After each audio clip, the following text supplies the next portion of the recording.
Alright, coming in for my unboxing shot. And I don't have the fancy angles that Leo Can Video has.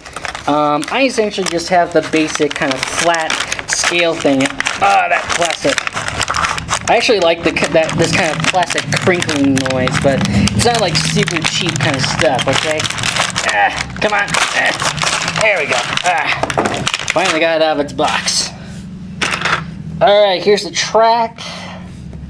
Somewhat pretty good plastic. It does feel a little, gross, as Leo Can Video puts. Kind of cheap and nasty. It's a little hard to describe, as he says on camera, and I kind of agree. But what's interesting about these rails here is that they do have a little bit of a groove on them, so that means that this train might have a little bit of traction. So I'll put the track aside. There's more track here. This is probably like something like HO scale track or something, but I'm not sure. It feels like it's made out of metal when it bounces around when I just toss it out, Get it out. There's one more in here. There we go. Now let's take a look at this right. There we go. Toss that away. There. Alright, let's bring this in. Wow. I don't know where to start with this. There's the end. Underneath it's totally hollow. The wheels actually have, you can see it in the light here, these wheels are barely on. I mean, I could probably pull this apart. Yep, there we go. Boom. Choking hazard. That's why I'm kind of glad that this box was up front saying, hey, this is small parts. Your child will die if they pull this apart. And I'm going to put it back in on camera here. There we go. Here's the couple right here. You got a screw. You got this here. Century Express. GMD. I don't know if that's a railway or not, but probably is.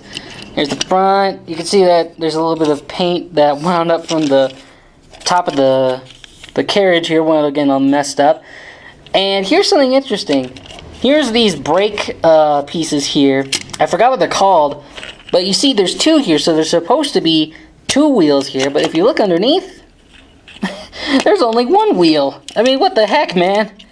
I mean, it does feel pretty gross. It feels kind of yeah, you can see right here, I'm squeezing it already. I don't want to break this thing, I really don't. I'm going to keep it where I'm staying. Bring in the boxcar. Oh dear. It's got the same issue with the coach.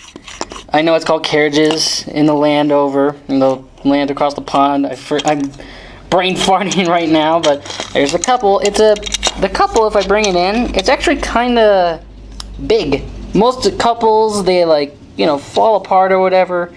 They're really flimsy. This one's on, but you can tell it doesn't really have much going for it.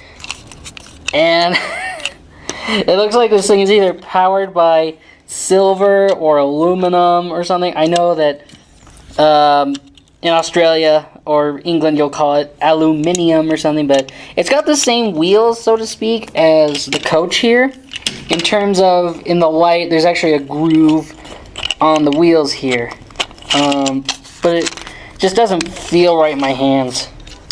Alright, let's bring in the loco. Wow. I think I was right in saying that this looks a little like a ripoff of T.R.O, because if you look underneath here, it's a little hard to see, but there are, in fact, 4 smaller dummy wheels right here where my thumb is, and then you have the 2 big driving wheels here.